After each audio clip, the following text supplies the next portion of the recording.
unang ano natin kapag may napasabay na schedule sa kuya ko ay nag-move tayo ng Saturday. Pero mahal ng Diyos ang taga nagpandayan. Kasi medyo hassle sa inyo na kapag nasanay ka na ng linggo and then bigla magsasabado. So, although pumayag kayo, pero alam ng Diyos yung mga tibok ng puso niya. At last Sunday, sa kuya ko, kahit medyo parang Korean drama yung nangyari. Kasi yun na po yung last na pagtayo ko doon sa taga ko. Medyo yun, madrama nga. Kasi medyo madrama kasi before na pumunta pa lang doon, ilang araw sabi ko, sabihin ko sa akin yung sige, actually ano po yun schedule ko yun August 17 na mag-peoples. And then nagkausap kami ng kapatid sa California. Yun nga, napag-decisionan niya kasi without any consultation sa sarili pa man. At kahit sa akin mismo ay hindi niya inalam kung okay lang ba sa schedule ko. Isang sabi niya nung malaman niyang nagkukwentuhan kasi kami. At madalang kami mag-usap nun kung gaano kami kadalang mag-usap ni Brother Bong. Ganoon din kami kadalang mag-usap. Kasi every time na mag-uusap kami noon, iniiwasan ko yung salitang kumusta kuya, kumusta brother. Kasi sa Pilipinas nga, pag nang musta ka, alam mo na yung dahilan. At susunod. Diba? Pag kinumusta ko ng kumari mo na matagal mo nang hindi nakikita, kabahan ka na. Kumusta mare? Kumusta? Diba? Kasi ang kasunod nun ay, baka meron ka dyan, pautang na. Diba? Ganon? Kaya iniiwasan kong laging nangumusta sa kanila. Kaya pag nagkumustahan kami yan, nila Brother Bong, si yun, yung kapatid ng taga-kuya ko, na nasa California rin, ay naabot minsan ng 5 months, 6 months, ganun kabalang. At ang nakakatawa, nung andun pa siya sa kasama ni Brother Bong, siya yung laging nangungumusta sa akin. At kapag ka siya nangumusta, may kasunod yun. Pastor, kumusta ka na dyan? Kumusta na kayo dyan? Ang kasunod nun ay, ano ba yung kailangan nyo ngayon? So, lahat po ng gamit namin sa Bungagon, puro brand new po yan. Electric guitar, bass guitar, drum set. Lahat po yan ay brand new. At biyaya po ng Diyos yan sa pamamagitan nila. Every time na mga umusta yan, gano'n ang ano ba ang kailangan ko. So ako naman, siyempre, kung ano lang yung totoo, yun ang sabihin ko. Eh, kailangan ko namin ngayon lang kasi, siyempre, mga kapatid din nagre-request. Fine. So, kailangan natin yun. Ang masakit niyan, yung aking gitarista, keyboardist ay nawala din. Kaya, inabutan niyo yung gamit doon ay andun lang siya. At ang gumagana lang doon ay yung ating bass guitar at yung ating electric guitar. Yung drums kasi ay wala pang naturuan kasi ako'y pumapalo ng drums. Kaya hali-hali ka naman. Kaya sa madaling sabi ay ginamit sila ng Diyos para mabiyayaan kami ng kagamit. Kaya talagang very close sa akin. Si Kuya Bong sa akin tao. At yun nga, nung malaman niyang nagbukas ako rito, dahil na rin yung sa matagal ng plano ni Kuya Bong, ay siguro sa hindi may paliwanag na kadahilanan ay nag-iba yung mood, kasi mayroon silang history. So yun nga po, sabi niya, Pastor, hindi naman niya sinabing tumigil na ako sa kuya. Maganda yung word na ginamit. Hindi niya sinabing mag-stop ako, kundi ang sinabi niya, Pastor, siguro mag-concentrate ka na lang sa gitna. So, naintindihan ko naman ang ibig sabihin nun. Na, ibig sabihin ay ginandahan niya yung word na binitawan. Hindi naman ako masaktan, pero sa totoo lang masakit. Kasi isipin nyo, 2021 November nung mag-meet kami. Up to now. Simula ako doon November 2020. And December, to be exact, 2021, yung unang piperits ko. At dire-diretso ko yun. Wala akong absent. Sa bawat schedule na binigay nila, twice a month minsan, ako lang yung binibigyan ng ganong klase ng schedule. No? Twice a month, minsan lang akong umabsent. No? Alam niyo kung anong dahilan? Yung kotse ko, na yan, yung kotse ko na yan, ay biglang pumalya. At sabi ko mukhang hindi ako makakarating ng kuya ko. Kasi paglabas ko pa lang ng gumawon, namamatay-matay na siya. So bago dumating ng Rizal, bumalik na ako kasi namatay siya ron. Pinalimig ko ng konti. Tawag ako sa sabi ko na makarating kasi yun yung minsan lang nangyari. At doon sa mga ganung pagkakataon ay napamahal na sa akin yung mga tao. Kasi sila yung mga taong pag bababa na ako doon sa stage, niyayakap ako ng mga yun at binubulang na. Pastor, sana ito na lang yung pastor namin.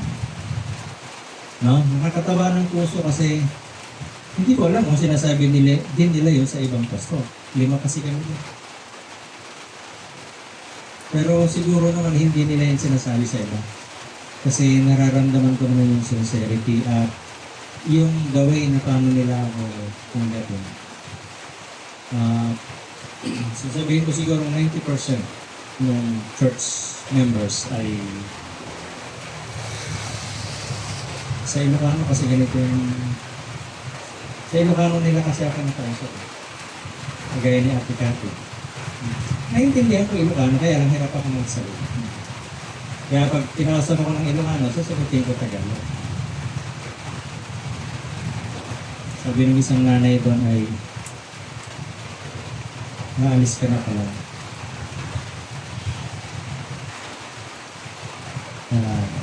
Nung wala pa siyang alam, pagdating niya doon, ayun, basta naalis ka na.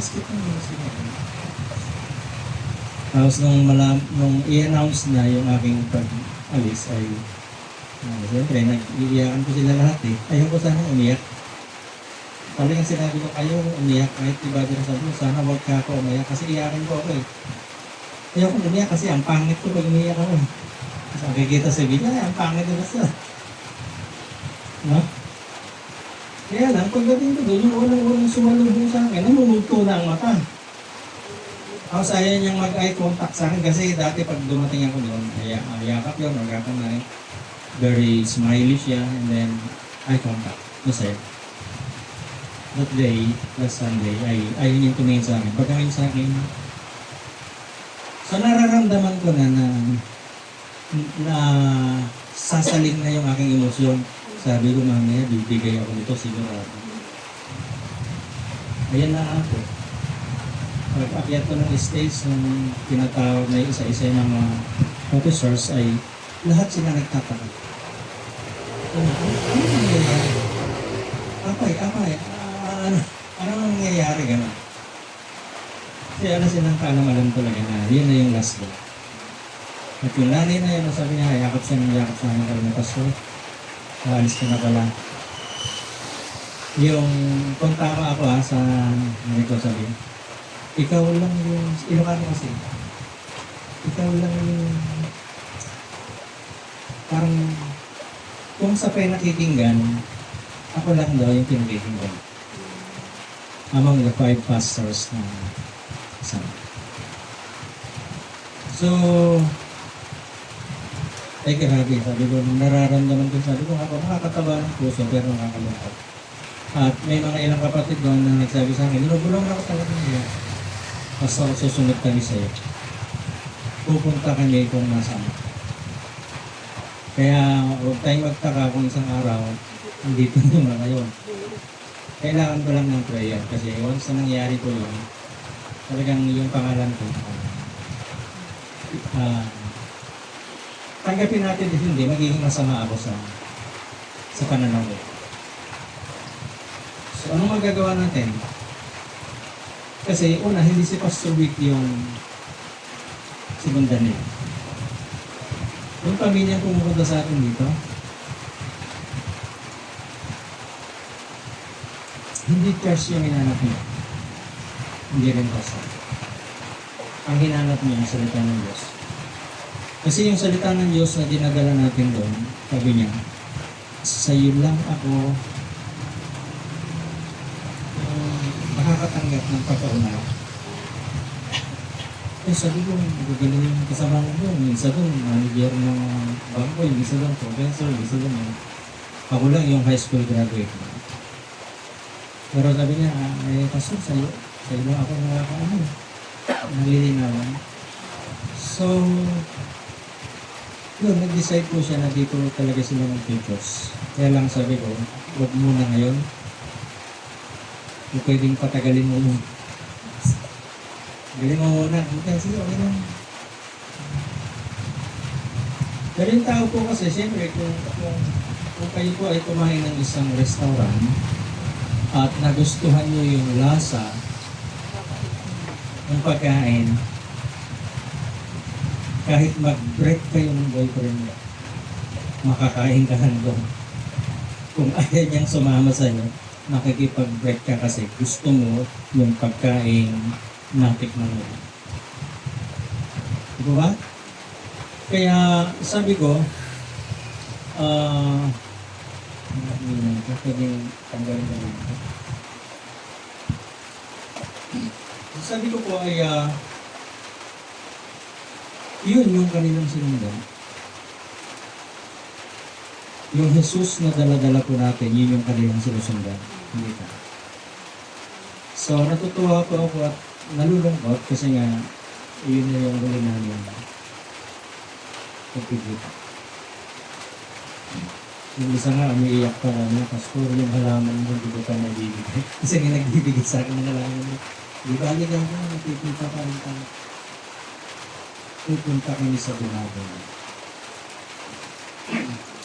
So, isang mag-asahin, sabi ko, Sir, paano kayo pagpunta sa inyo? Sabi ko, tawag-tawag lang para ma-event ko kayo. Ngayon nga ako, magsabay na kayo nito kasi pupunta din daw sila ako. Sila kagawa dito. So, sa mga Latin. So, yun. Sabi ko nga po, hindi ko akalain na gano'n yung kanilang naging usapan. At nag-o-offering ko doon, tapos na yung awarding bilang certificate of recognition sa paglilingkod ng ginawa ko. Nag-offering ko kasi hindi ko po sa dadaanan nila Pagbalik nilang gano'n, lahat gusto yumakap Offering time. That time. Siyempre, makakasagabal sa way.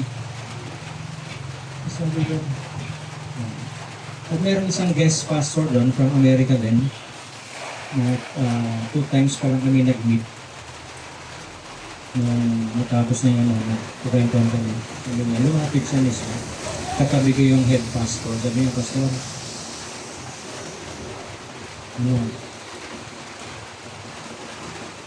ngayon ko nakita sa iyo. Mahal na mahal ka ng mga kapatid dito. Kasi yung mga luha nila, pati asawa niya, umiyak Asawa ng pastor, iyak. Mahal na ganun ko. So, kinakagat ko yung labi ko kasi baka umiyak na naman ako. Kinakagat ko, nag-arrange ako ng ibang puso. Samantalang ako, sabi niya, nung nagpaalam ako dun sa church namin, hindi lang niya nabanggit kung sa Amerika o kung saan, pero taga-kuya ko po siya, balikbayan siya. Samantalang ako, nung nagpaalam ako, nagpalakpakan pa. Yes, aalis na si Pastor. Parang gano'n. Ikaw, sabi niya, iyak ang kanina. Hindi ako may gibo kasi Natingin lang ako sa ngayon. Siyempre, ramdam ko pa yung emosyon. Yun. Yun po ang naging pangyayari ng linggo. At talagang maraming luha, yung nalaglag. Sabi ko, wow, grabe. Mahal pala ako ng tagal. Amen. At sa atin po, maring dadating din yung araw na yan. Pero hindi siguro sa paraan ganun. Na? Medyo sabi ko nga kay Brother Bong, abrupt yung decision. Sa iba naman ay sarcastic. Kumbaga, one-sided decision. So anyway, tinanggap ko siya at natanggap ko siya sa paniniwalang kapag ka ang isang pintuan ay isinara, merong siyang bubuksan na ito. Amen. So huwag madidismaya, huwag manghihina ang loob. Kapag ka ang better ay natapos na, lagi niyong tatandaan. Kapag ka ang better ay natapos na, it means merong best para sa iyo. Amen? When your better came from being a bitter, your bitter may become better and your better may become best. Yan ang gusto ng Diyos. Sabi ko kay Brother Bong, tinapos na yun kasi may maganda siyang plano dito sa nagpandaya. Dito sa Biblia. Kaya, tanggapin. Kasi para yung binubuksang pintuan ng Diyos ay mapasok natin.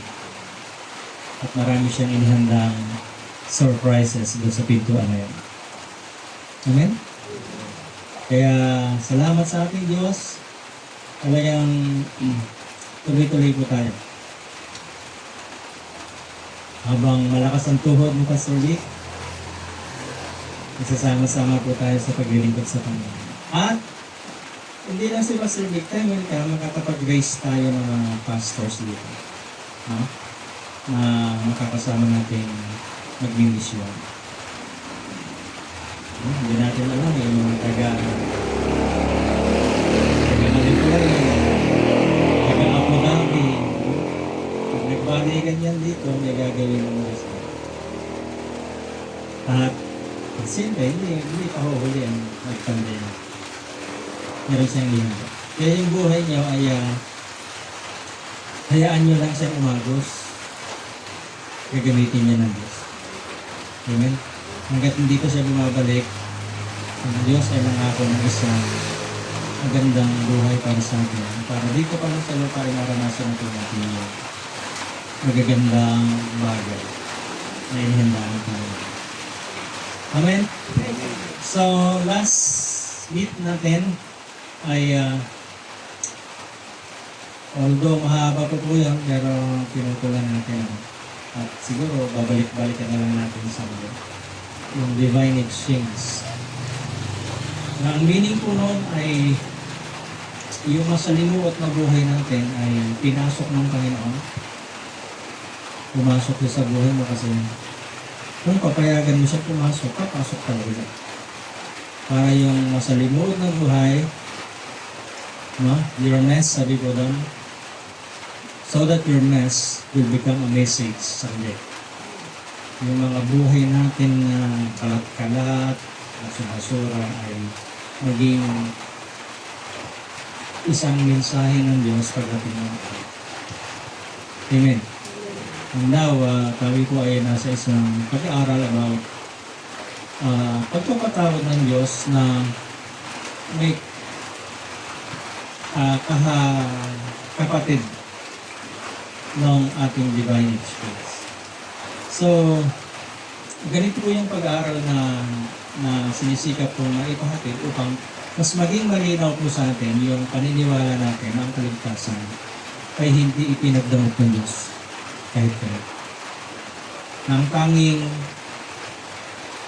requirements lang para matanggap mo yung kaligtasan is paniniwala. Saan? Paniniwala doon sa ginawa ng Panginoon para sa atin. Amen? So, we are completely forgiven. Pag sinabing complete, hindi incomplete, no? Pag sinabing complete, hati-hati, complete means complete. Ano? 100% complete. Hindi 99.9% you are forgiven. May nareserbang isa. No. When Jesus died on the cross, our forgiveness has been given to us 100% complete. Hindi partial, hindi installment. Na yung paniniwala natin na kapag niligtas ka ng Panginoon, ngayon ligtas ka, mamayang konti hindi na. Lalo na kung nakakagawa ka ng pagkakamali. Kung nagkukulang ka sa Panginoon, pinagdududahan mo yung kaligtasan. No? Ang kaligtasan ay hindi kayang gawin ng kahit anumang pagsisikap ng tao. Kasi kung magagawa yun, dapat hindi na bumaba yung Kristo para mamatay at magpakasakit dun sa krus. Kaya mo naman palang ligtas sarili mo eh. Through the commandments of God, through the 10 commandments, through the law, kaya mo naman palang iligtas. Bakit namamatay pa yung Kristo? But thousand and thousand of years na nakalipas nung ibigay yung kautusan, nag-fail ang tao. Hindi nila kayang banalin yung sarili nila. That's why the Father decided to give His only Son. Wala siyang magagawa kundi ibigay yung final solution para sa kaligtasan ng tao. Ano yun? Jesus Himself. Hindi kayang iligtas ng tao yung sarili niya, at kung hindi mo kayang iligtas, kapag naligtas ka na, wala ding anumang bagay ang makakagawa para ipahamak ka. Para mawala yung kaligtasan. Why? Because we are completely forgiven. Hindi yung ligtas ka ngayon, mamayang konti, hindi na ligtas, and then susunod na oras, ligtas ka na naman, lalo na kung nagpipray ka, napatawarin ka ng Panginoon sa iyong mga nagagawang pagkakasala. Hindi gano'n. Ang tawag dun ay partial forgiven. At gano'n ang paniniwala ng marami, na ang kaligtasan ay ups, down, ups, down. Pag masipag kang umattend, ligtas ka. Pag tamad kang umattend, hindi ka naligtas. Ganyan ang sermon ng mga pastor. Kaya pumapasok ka pa lang ng simbahan, tinitignan ka na ng pastor. Absent ka ng Sabado. Nanlalamig ka na kapatid. Ganun? Hindi mo alam, meron ka lang ano yun? Vertigo? Ano?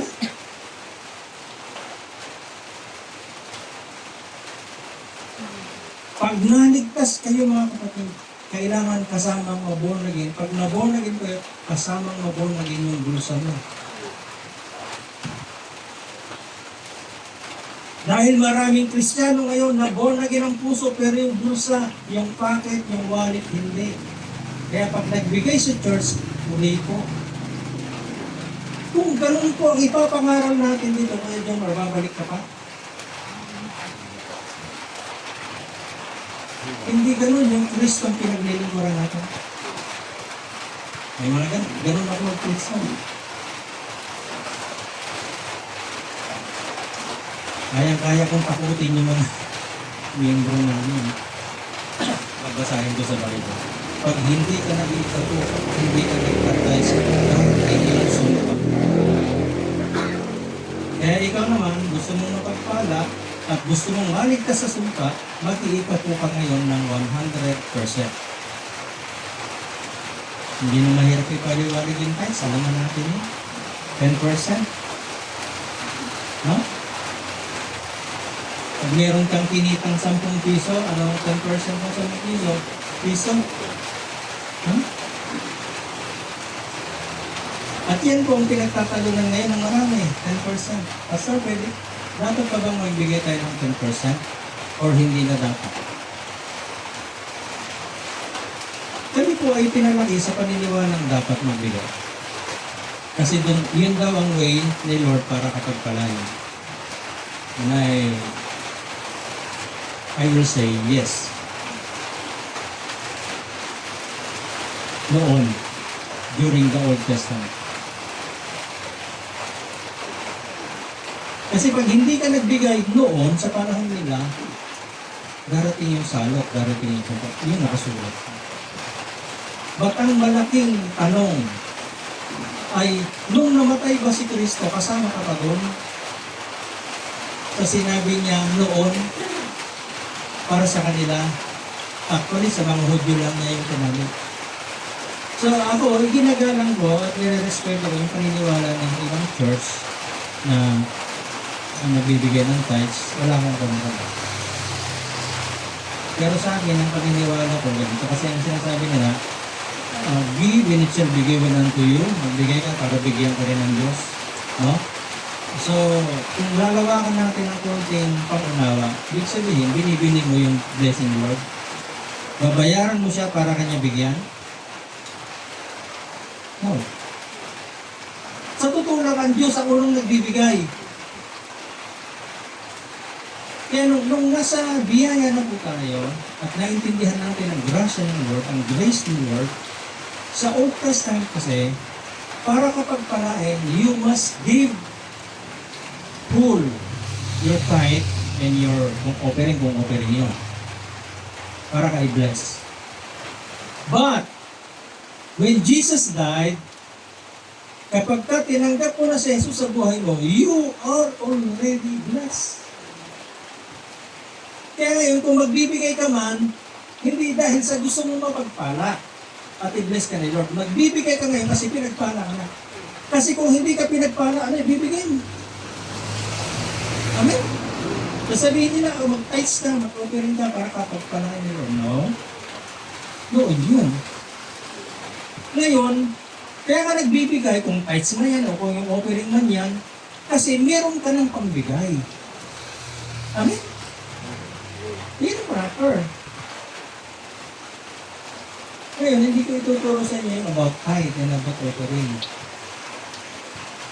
Kasi gusto kong lumalim po kayo sa paniniwala niyo sa Panginoon. Kasi hindi issue yung tithe or offering, hindi issue mo. Kapag ka ang puso mo na in love sa Panginoon, walang sino mong mag-uutos sa'yo para magbigay. Kusang loob. Amen. Kung nililigawan ka Ate Risa, Kuya Journal, hinilibre ka. Noon, ngayon, ano na? Wala na palibre. Ha? Magkalapit ba kayo ng tirahan ng Kuya? Ano po? Malayo? Dinadayo mo siya? Sa trabaho ko sa trabaho ko nangyari ang lahat. Saan siya nagtatrabaho? Saan siya nagtatrabaho? Kaya ako po kasi nagtatrabaho ko sa Laguna noon. Laguna. And then, sa Teresa? Nakapakasyon siya galing ng yung apartment, magkatabi kami. Oo, malapit. Ngayon po, nadadaan ako sa kanila. Nakikita niya ako, nagagwapuhan na. Hindi, yung start naman po. Basta ganun po. Ganun yung start po. Ay, noon kasi, pag nanliligaw pa lang yan, kahit 7 bundok, aahulin yan. 7 dagat lalangoyin. Which is hindi naman totoo. Lahat ng between susungkitin. Di ba? Pero galante. Yun. Nung nanliligaw ba? Ha? Nung mag-boyfriend pa, andun pa rin yun. Nung mag-asawa na. Shopee ang magagalit eh. Puro ka naman Shopee. Wala na tayong pambili ng Buggoong. Shopee ka pa dyan. Ang gusto ko makita natin doon is when you are in love, sasabihin mo ba si Kuya Jomer, ay, ibili mo naman ako nito. Ay, pakainin. Hindi, di ba? Kasi pag sinabi mo yun, matakaw ka. Siyempre, padalagang Pilipina, kahit gutom na gutom ka, hindi ka magre-request sa kanya. Pero si Kuya Jomer naman, kasi in love na in love sa'yo, hindi papayag yan na tumirik mata mo sa gutom. Kakakain mo lang, libre ka. Libre ka. Lalo ng bagong sweldo. Nangyari yan. See? Sa ministry ng pagbibigay, bakit mo kailangan mo kayong takutin yung ka? Pag di ka nagbigay, magagalit sila. Yan ang church. At galing ako sa ganyang church. Kasi ang church na ganyan, kalahating law, kalahating grace. Pinagsasama yung law, yung batas, isinasama sa grace, kaya labo-labo ngayon yung aral. Salamat sa Diyos, binuksan ang mata natin at puso natin na maintindihan yung grace na binabanggit kanina ni Brother. Nabuksan kasi kami sa born again church na nangangaral nga ng Biblia. Pero ang ipinapangaral naman, hindi 100% salita ng Diyos. Kaya nagkakaloko-loko ang pananampalataya. Completely forgiven. Kasama po yan dyan. Amen? Okay, iwanan natin yung text na yun sa kanalang. Amen. Titus chapter 3 verse 3, sabi ko dyan, Tagalog. Sapagkat tayo rin naman ng unang panahon ay mga mangmang. Wow. Okay, bubuksan ko yung aking list para makita natin yung mga word na ginagamit. Ng unang panahon ay mga mangmang, mga suwail, mga nadaya na nagsisipaglingkod sa sari-saring masamang pita at kalayawan, lust of the eyes yan, lust of the flesh, I should say, na nangamumuhay sa masasamang akala. Ayun, masamang akala, ano? Ibig sabihin, tamang hinala, no? Pananaghili, kapanaghilian ano ba yun? Kapanaghili? Jealousy or pinggit? Pananaghili, parang may kasamang inggit yun, ano? Kaya yun. Tapos, 3 verse 2. Hallelujah. Ayun. Envy. Tama, inggit nga. Mga napupuot at tayo'y nangagkakatuot na tayo nag-aaway.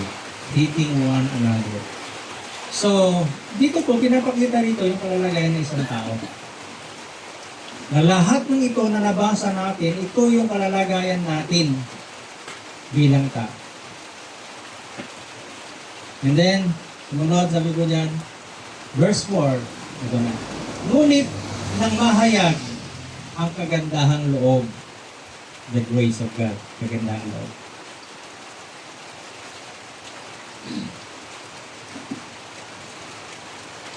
Nang mahayag ang kagandahang loob ng Diyos na ating tagapagligtas at ang kanyang pag-ibig sa tao, verse 5, na hindi dahil sa mga gawa sa katwiran na ginawa nating sarili, ibig sabihin, hindi mo gawa.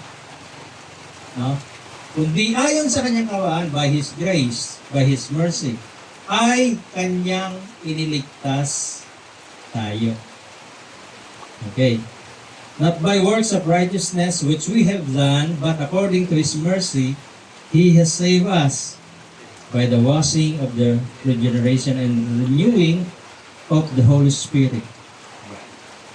So dito, mula dun sa masamang kalalagayan, no? Iniligtas ka ng Diyos, hindi dahil mabuti ka. Amen. At hindi dahil gumagawa ka rin ng mabuti. Kaya sabi ko nga po sa inyo kanina, hindi mo pwedeng bilhin yung blessing ng Lord. Suhol, magbigay ka ng malaki para ka bigyan ng Diyos, hindi. Bibigyan ka ni Lord ng malaki para makapagbigay ka ng malaki kung gusto mong magbigay. Ayon lang sa sukat ng biyayang ibinigay ng Diyos, halimbawa, nagbigay siya ng ganitong percent ng pagpapala sa iyo. No? Doon sa dinidikta ng puso mo, doon ka magbibigay. Amen? Kaya sabi ko rito, sa verse 6, na kaniyang ibinuhos ng sagana sa atin, ano ibinuhos? Yung habag ng Diyos. Yung biyaya ng Diyos. Sa pamamagitan ni Kristo na ating tagapagligtas. Verse 6, ako yun. Na kanyang ibinuhos ng sagana sa atin sa pamamagitan ni Kristo na ating tagapagligtas. Bakit ibinuhos yung biyaya? Dahil kay Jesus. Kasi si Jesus mismo yung biyaya. Meron po ba tayong ambag? May ambag tayo? Wala. Absolutely nothing. Wala kang pwedeng iambag para sa kaligtasan mo. Dahil hindi mo kayang iligtas yung sarili mo. Kaya ako, hindi ko trabahong iligtas kayo. Kasi maraming pastor, pinipilit nilang sila yung maging savior. Babaguhin buhay nyo. Kapatid, ikaw ganito ka, magbago ka na. Kapatid, ikaw ganyan ka, iwasan mo nyo. Hindi masama yun. Kaya lang minsan, in a way na parang halos bubugin na yung mga pastor na gano'n eh. Sabi niya, I don't care. Sabi niya, wala akong pakialam kung umalis ka rito. Masaktan ka, kaya hindi sasabihin ko. Basta sasabihin ko hindi to. Ano yung sinasabi? Yung kasalanan mo, dudutin yung kasalanan.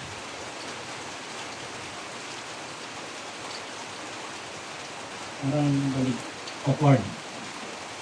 Kasi tayo, halimbawa, sabi ko ng pastor, kami mga pastor, nagsisikap kami na maikalat yung gospel, na i-share sa tao yung kaligtasan. No? Tanggapin mo si Lord, paniwalaan mo si Lord, maligtas ka. Ngayon, nasa church na. Nung nasa church na, si-share mo lang namin. At kapag ka umalis, I don't care. Tama po ba? Nagpakahirap kang mag-misyon. Tapos kung nasa church na, nakita mo ng konting kahinaan, sabi natin kahinaan, kasi ang kasalanan ko ay kahinaan. Nobody's perfect. Amen. Iwala ba kayo doon? Walang sinong perfect. Lahat tayo ay nagkakamali at nagkakasa. Ngayon, nakitaan ko kayo, halimbawa kay pastor. Ikaw, Ate Isa, sumusobra ka na. Hindi maglinggo ka ng hindi mo atin, ha? Sakit-sakitan ka, ha? Alam, gano'n na. Kisaya mo lang, ha? Wala akong pakialam kung hindi ka na umatin dito. Basta ang sabi ni Lord, kailangan 100% dedicated ka. Sounds good. So, parang pinakinggan mo, parang tama. Mas bubugbugin na kayo ng pastor.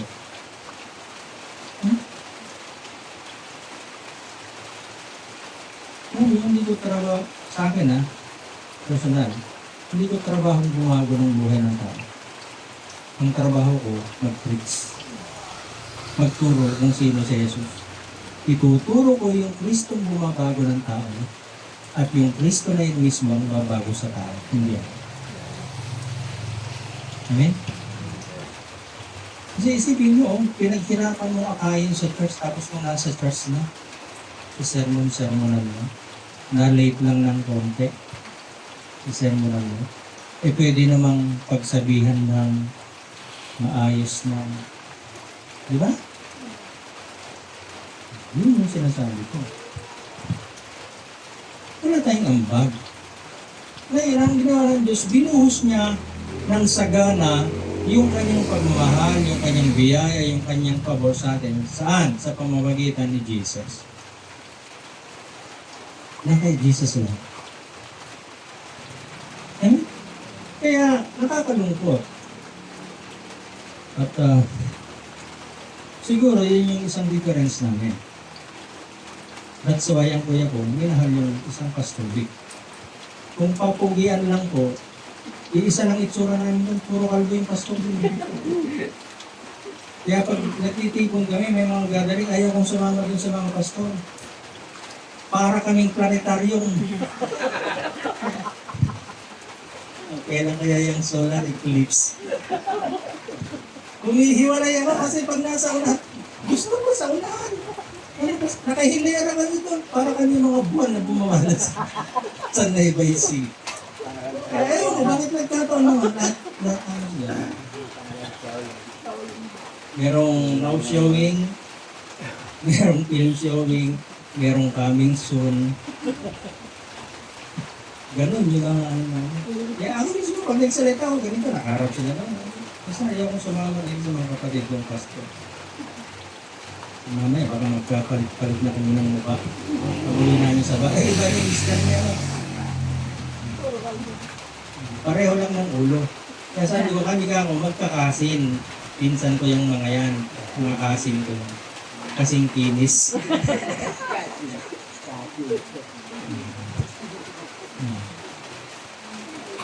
Iyon, kahit mismo yung si Kuya, siya mismo nagsabi sa akin personal, pagka nag-uusap ng tuloy, iba ka pastor, you are very special.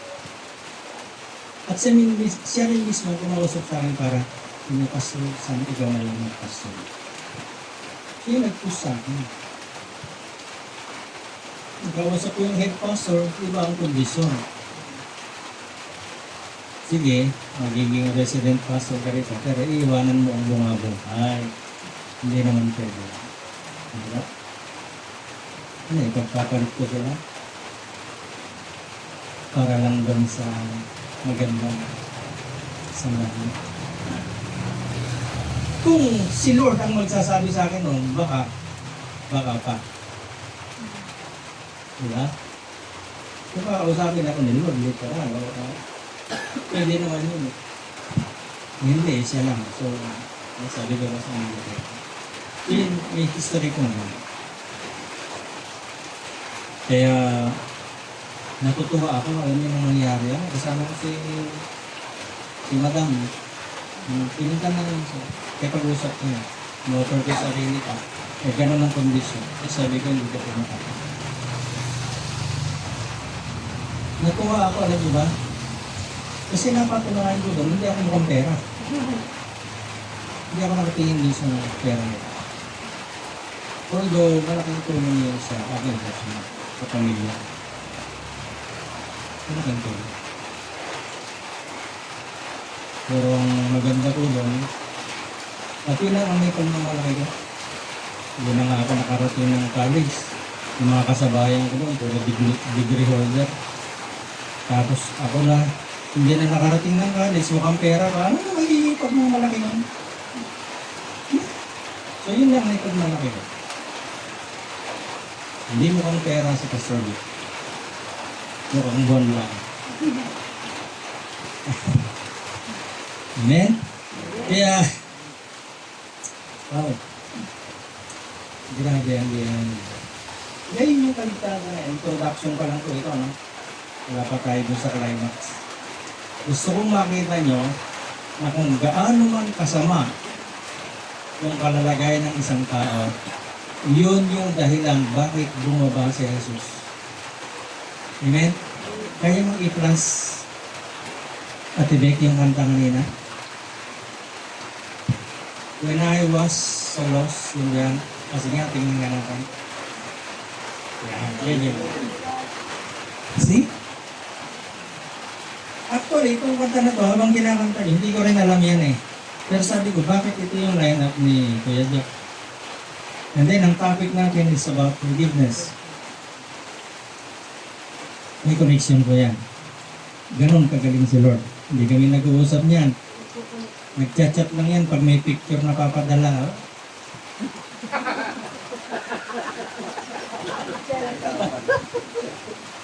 Hindi kami ganong nag-uusap about anek-anek. So, asan yung connection? Tignan natin. We are talking about completely forgiven. No? Complete forgiveness of the Lord. And then, tingnan natin pa. Yung ginawa ni Kuya Jack. When I was lost, dapat yun eh. Pero nilagyan ng so, ibig sabihin, hindi ka lang nawawala, kundi talagang walang-wala ka na. No?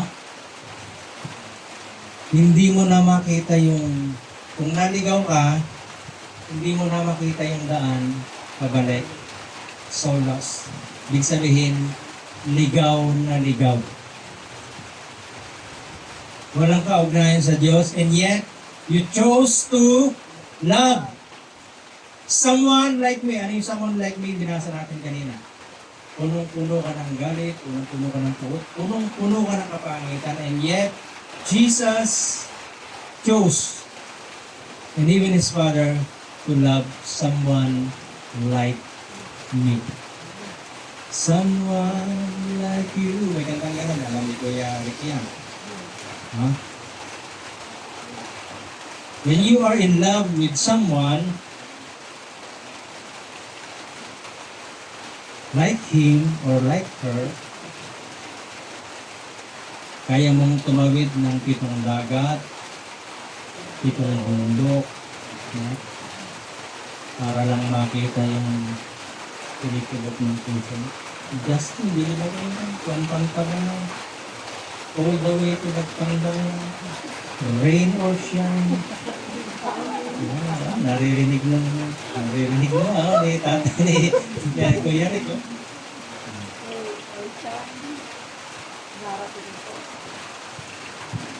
Diba?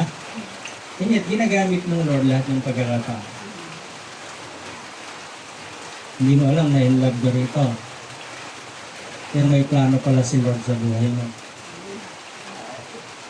Kasi hinahanap ka niya. No? All things work together for good. So, hindi sayang at nakakapanghinayang na inalaw ni Lord yung pagkakataon, hindi naman kayo magkaklase, di ba? Kama mo siya nakita, hindi kayo Jomar kayo na, ganito.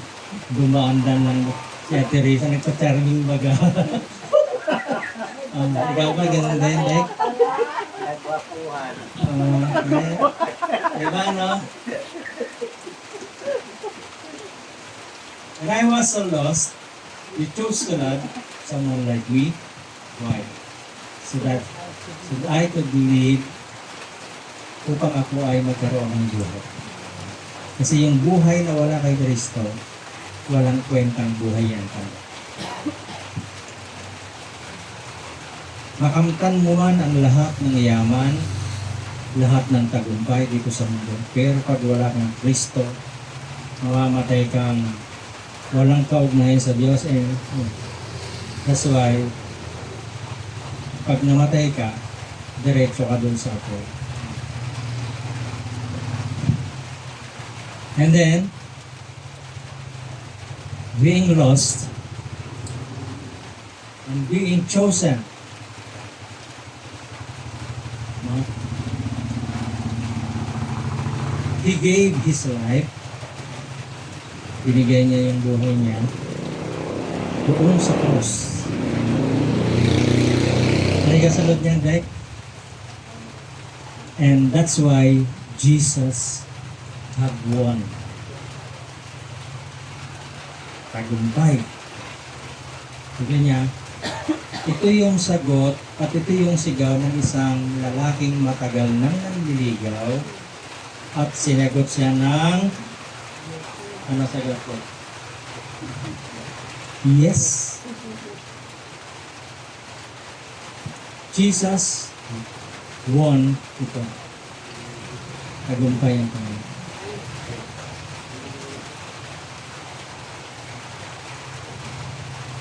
Tingin-tingin si CJ eh. Pinag-iisipan pa kita CJ. Kung paano ito. Huwag kang mag-alala. See? Tinawag niyang tagumpay. Tinawag niyang nagwagi siya. Ganun ka kahalaga sa kanya. When Jesus faced yung mga struggles, yung pahirap, yung parusa, ako naniniwala ko na nasa isip niya, focus siya dun sa kailangan gawin ko to kasi mahal ko ang tao, ang makasalanang tao. Yun lang. Nangyayari ba? Yes. Balik tayo ako din sa akin. Nangyayari ba? Yes. Okay. Verse 7, upang sa pagkaaring ganap sa atin, sa pamamagitan ng kanyang biyaya, ay maging tagapagmana tayo ayon sa pag-asa sa buhay na walang hanggan. That being justified by His grace, we should be made heirs according to the hope of eternal life. Sabi dyan, inaring ganap. Pag sinabi inaring ganap, tingnan natin sa Eliseo. That being justified by His grace, we should be made heirs according to the hope of eternal life. Now, what is justified? Ate there, sabi ko dyan. Justified sa Greek word is dikayo. Dikayo. Ibig sabihin dyan, to render or show regard as just or innocent. Wow. Nung namatay si Jesus, He declared yung tinatawag na justification. Binigay niya ngayon yung righteousness. When Jesus died on the cross, yung justification iginawad sa taong makasalanan. Sino makasalanan? Yung maniniwala sa Kanya. At kung isa ka sa naniniwala sa Kanya, tinanggap mo siya sa buhay mo, the moment na tinanggap mo siya sa buhay mo, it is declared, pinukpok ng, ng judge yung martilyo sa kanyang pangkat. Pag pinukpok yun na gano'n, yun na yung hatol. Tama ko yun gano'n. Ano yung hatol? Innocent. Yung nasasakdal ay ginawaran ng hatol na innocent. Not guilty. Yung. Grabe. Kung hinatulan ka na not guilty dahil namatay yung Jesus para sa iyo, pwede ka pa bang hatulan? No. Walang tinatawag na double jeopardy. Minsan lang ang hatol. Hindi pwedeng twice. Kaya? You are now free. Justified. Be righteous. Balikan nga natin yung kanina. Justified. Yung verse. Yan. Naka-highlight siya, no? Nakikita niyo ba? That being justified. Justified. Justified means just if I not have sinned. Yun ang meaning nun. Pag ikaw ay justified, pinawalang sala, ang katumbas nun ay para kang walang nagawang kasalanan kahit isa. Yan sabi nung kanina, innocent. Pag sinabing innocent, walang muwang. Tama ba? Walang muwang. Innocent. Kung gano'n ang ginawa sa'yo ng Diyos, kaya mo bang paniwalaan na yung complete forgiveness binigay sa'yo? So kaya ba nating sabihin, I am completely forgiven? Kaya na nating sabihin? Kaya na natin? Paano kung nagkakasala ka pa? Alam niyo po bang wala nang pakialam ang Diyos sa nagagawa mong pagkakasala?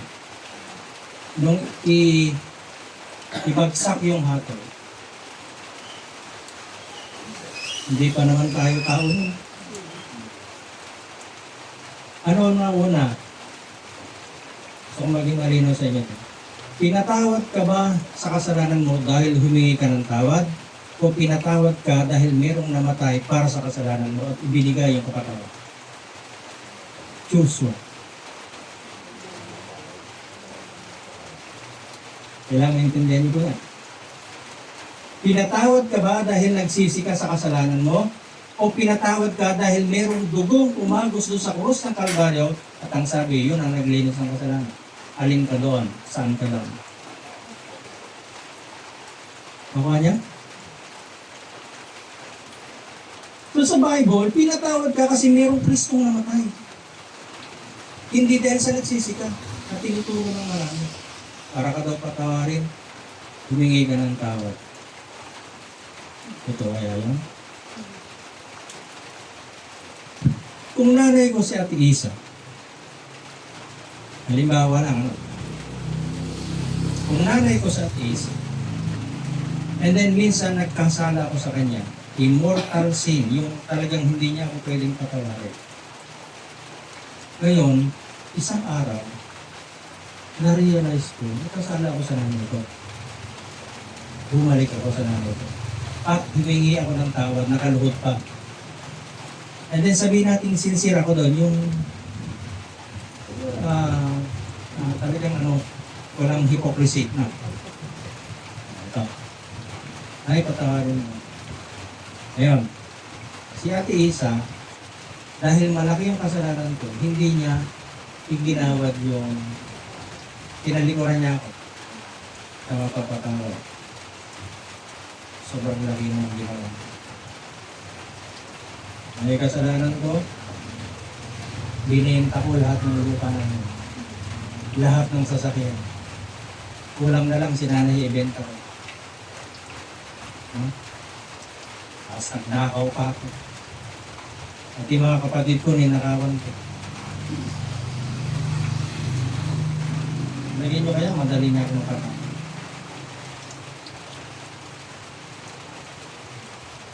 Mahirap, di ba? Ngayon, hindi niya ako pinatawad. Pero, nagsisisi akong totoo. Tanong, hindi niya nirelease yung kapatawaran, samantalang humihingi ako ng tawad, sincerely, ang tanong, napatawad niya ba ako? Nakahit ko ba yung kapatawaran? Hindi. Definitely, hindi talaga. Ang Diyos, di ba? Nung mamatay siya sa krus, sabi ng Bible, pagbuhos ng dugo, ibinigay yung kapatawaran. Nagsisi ba ang tao? May nagsisisi ba? Hindi. So bago ka palang humingi ng tawad, pinatawad ka na. Kung pinatawad ka na, ano pang ihingi mo ng tawad? Kung tinubos na yung pagkakasala ng isinanlang mo, ano pa ibabayaran mo? Wala na. Kaya nga sabi doon, siya yung Redeemer eh. Redeemer kasi merong naganap na redemption. Merong redemption na tubos ka na. Ano pa ibabalik? Ay, nakaka-loko naman siguro yung babalik ka minsan sa pawn shop. Yung binayaran mo kahapon, na-release yung narimata mong yan? Alahas, as binayaran mo kasama yung pag binayaran pag binayaran yan may tubo, tama? Pag binayaran mo yung tubo, binayaran mo yung kapital, bumabalik sa iyo yung alahas. Ngayon kinabukasan bumabalik ka, magbabayad ka ulit. Ano ang magiging tingin sa iyo nung concert? Babayaran? Hindi, binayaran niyo na po sa kama. Hindi, gusto ko nga bayaran eh.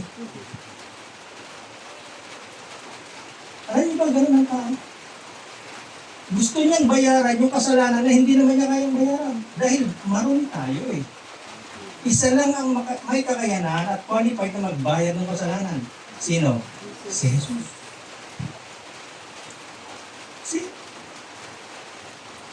Kaya dito, sabi ko, anong unang meet namin ni Ate Tati, pinapaliwanag ko sa kanya, ano ang pagsisisihan mo?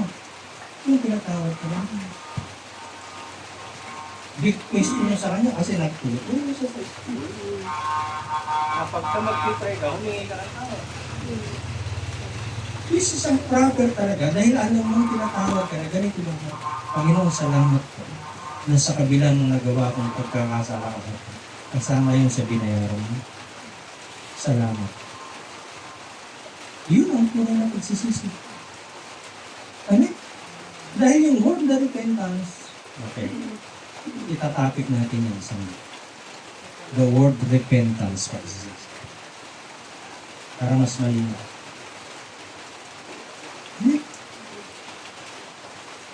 Ngayon, ang tanong, kumpleto ba yung kapatawaran? Kuya Joe, kumpleto? Kaya nating sabihin, I am completely forgiven. Kahit sa kabila ng pagkakamali natin. Pero hindi ko sinasabing pinatawad ka na, magkasala ka na. Sadyain mo na, magwala ka na dyan.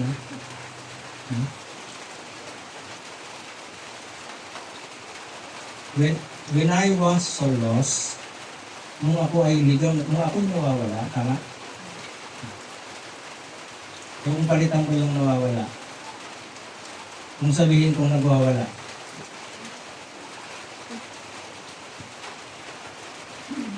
sabi ng isang pastor na kaibigan ko, ang galing yun, yung mga mentor ko. Ako po ay pastor ng mga tupang nawawala.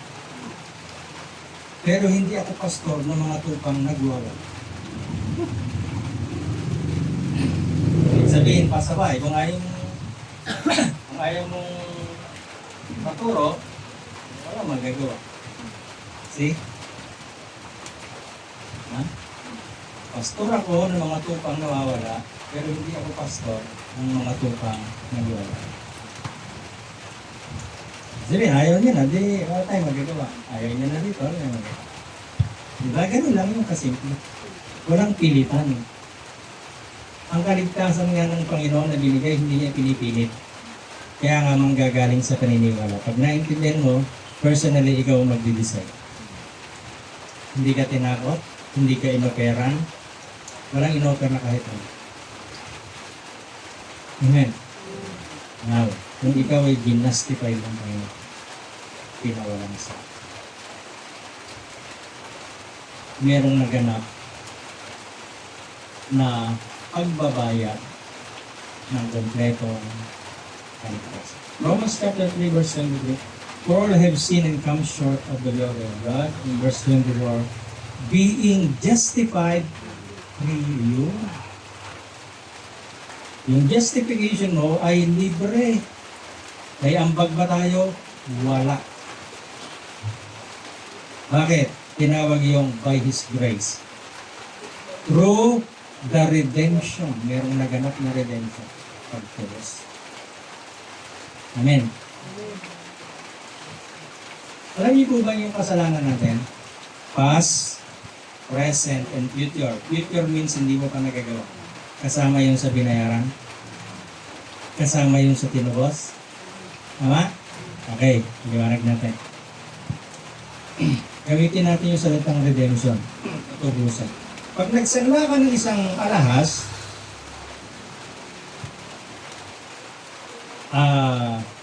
halimbawa 5,000. Pag binigay sa iyo yung 5,000, may bawas na yon. Sino na yung nakaranas magsanla? Sige. Diba, nagsanla ka ng hikaw. Ito ikaw yung value niya, no? So, 5,000. Okay. Yung 5,000 na yun, hindi yun ibibigay sa iyo. Kinakaltas agad yung interest. Tama? At ngayon, yung alahas mo hanggat andun sa pawn shop, interest yun. Hanggat hindi mo siya natutubos. That's why, may mga pangyayari na pwede mong bayaran yung interest, pero yung kapital, andun pa yung alahas, andun lang siya. Para makumpleto na maiuwi mo yung alahas mo, kailangan bayaran mo yung kapital kasama nung interest. Amen. Ito, magandang bagay. Yung future sins natin, yung kasalanang magagawa natin sa mga araw pang darating, yun yung interest. Nung kasalanang nasanla sa kaharian ng kadiliman. Ang ginawa ng Panginoon, binayaran niya past, present, future interest. Kasama interest binayaran. That's why the Bible calls it redemption. That is in Christ Jesus. Bayad ang pagkakasala. Nakuha niyo po? Kaya na ba nating sabihin, I am completely forgiven? Kaya na? Pag naintindihan niyo po yan, kahit pagbalik-balik ka rin kayo at kahit anong mangyari, isa lang sasabihin ko, pinatawad na ako ng Panginoon. Hallelujah. Praise the Lord. Romans 8:26. 26, okay. To declare, I say, at this time, his righteousness, that he might be just and the justifier of him which believes in Jesus. Hallelujah. Grabe si Lord. Siya yung matuwid na justifier, hirap Tagalogin na, no? Siya yung nag-justify ng sino mang sumasampalataya o naniniwala kayo. Yun ang kondisyon. Anong kondisyon? Manampalataya. John 3:16, ano sabi ng John 3:16?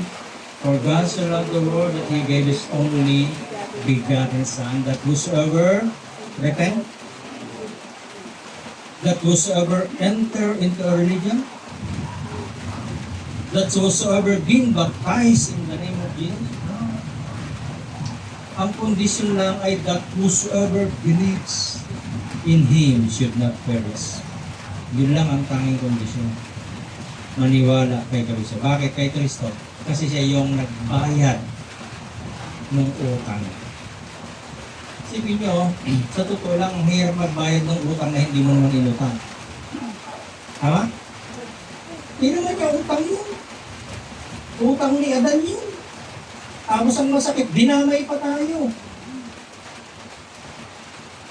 Human race na damay dahil sa pagkakasala ni Eva at ni Adan.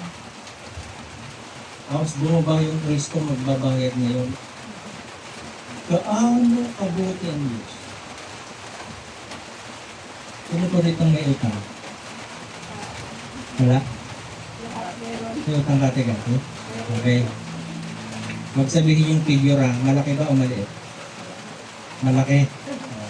Paano kung isang araw may dumating dito at sabihin, Catalina Corpus, gusto mo bang bayaran ko yung utang mo?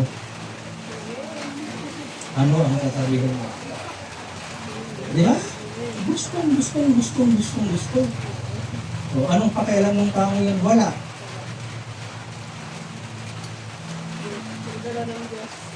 Ha? Okay na ito ang Panginoon. Binayaran yung utang na hindi naman sa kanya.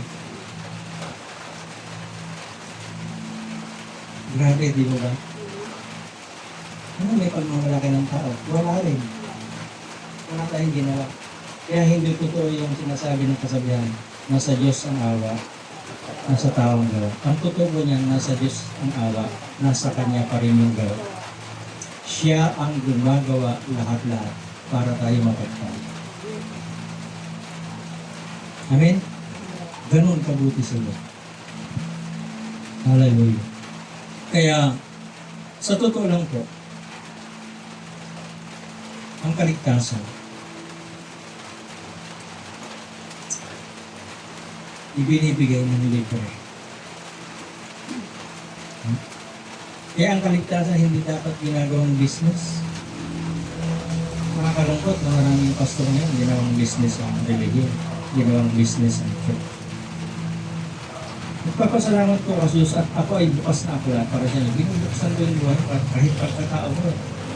Wala akong nililihim kasi gusto ko makita nyo yung hindi ako. Gusto ko makita nyo yung Jesus.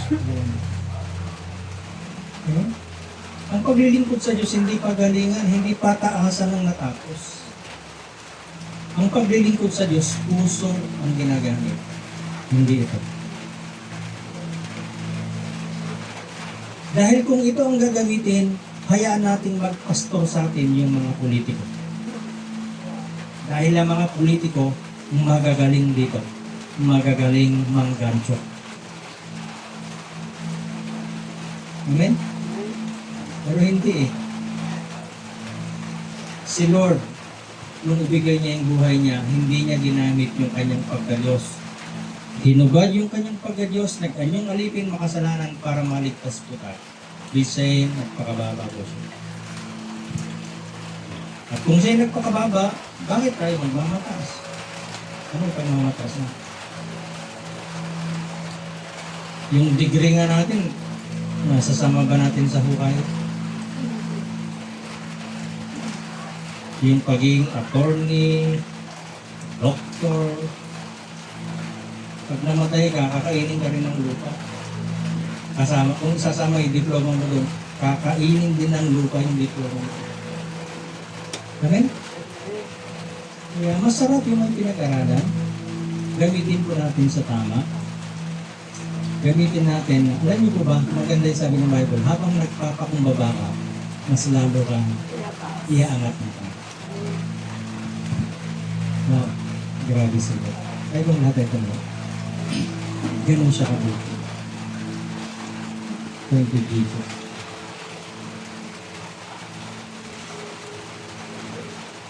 Yes. Thank you, Lord. Hallelujah. To declare, I say at this time, His righteousness, kanyang katwiran, that He might be just and the justifier of Him, His believer in Jesus. Thank you, Lord Jesus. In Jesus, we are completely forgiven.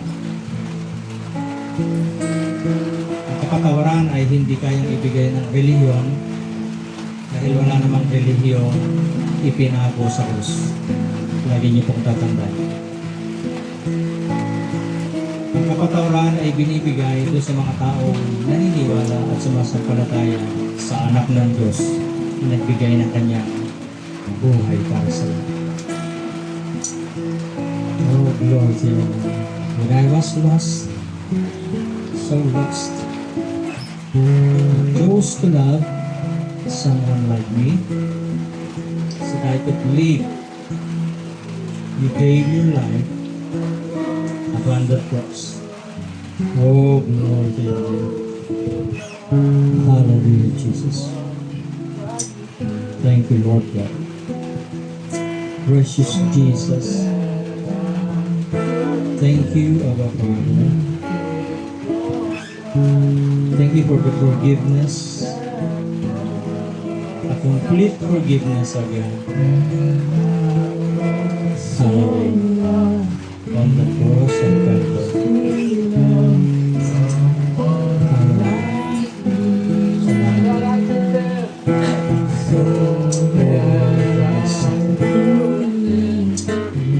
Glory to your name. Glory to your name. Jesus.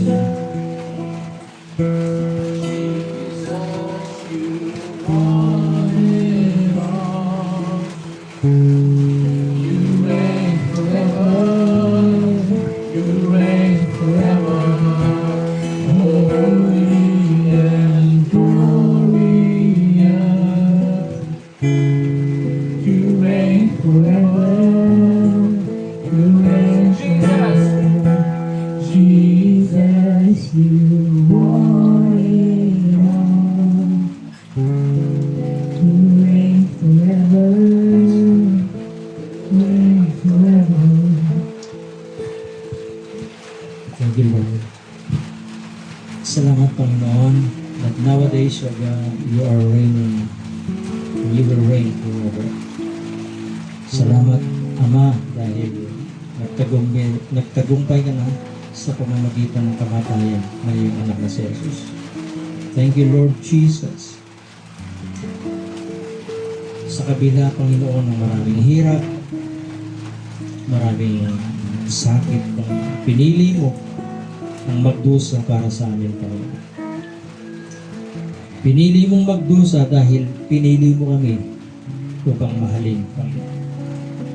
Thank you for that love, for that wonderful love, O Lord. Na kahit ganito kami, Panginoon, minahal mo kami at lagi mo kami minamahal, Panginoon. Hindi ka magpapago. Ama, sa hapong ito, sa gabing ito, Panginoon, dalangin namin, Dakilang Diyos, ng mensahe ng buhay na aming narinig sa hapong ito, sa lugar na ito, ay magsilbing inspirasyon. Ang bawat salitang nahasik sa puso ng iyong mga anak ay patubuin mo, Panginoon. Ito'y magkaroon ng usbong upang ito'y lumago, lumaki, hanggang sa abutin namin ang ganap na kalakasan at tibay ng pananampalataya. Pananampalatayang laging titiwala sa iyo at sasandig, Panginoon, sa iyong kamay, sa iyong magagawa, hindi sa aming kakayanan, hindi sa aming kabutihan at kabanalan, kundi sa iyo lamang, Panginoon. Salamat po, Ama, sa hapong ito, kasama ka namin. And thank you for the spirit of revelation, Father God, sa kapahayagan na nagbubula sa iyo na iyong pinarating sa puso at isipan ng iyong mga anak sa lugar nito. Panginoon, salamat po. At sa mga darating pang araw ng aming pag-aaral, ng aming pagbabahagi ng iyong salita, hayaan mong lubos naming maunawaan ang ginawa mong pagliligtas at pagbabayad ng kasalanan namin. Lord, thank you for everything. Thank you for your words, Father God, na patuloy nagbibigay sa amin ng liwanag at inspirasyon. Ama, sa hapong ito, hayaan mong ibalik namin sa iyo ng buong ingat at buong pasasalamat ang lahat ng papuri, lahat ng parangal, sa ikalululhati mo aming Ama, sa pangalan po ng aming Panginoong Hesus, lahat po ng anak ng Diyos magsabi ng Amen. Amen. Hallelujah. Palakpakan nga natin ang Panginoon. Amen. So magandang hapon po sa ating lahat at maraming salamat po sa inyong oras. Kahit umuulan, ay salamat po. Hanggang sa muli, Sunday. Amen. Time will come ay baka hindi lang po Sunday tayo magkita-kita, no? Baka dumating yung araw, meron na tayong midweek service.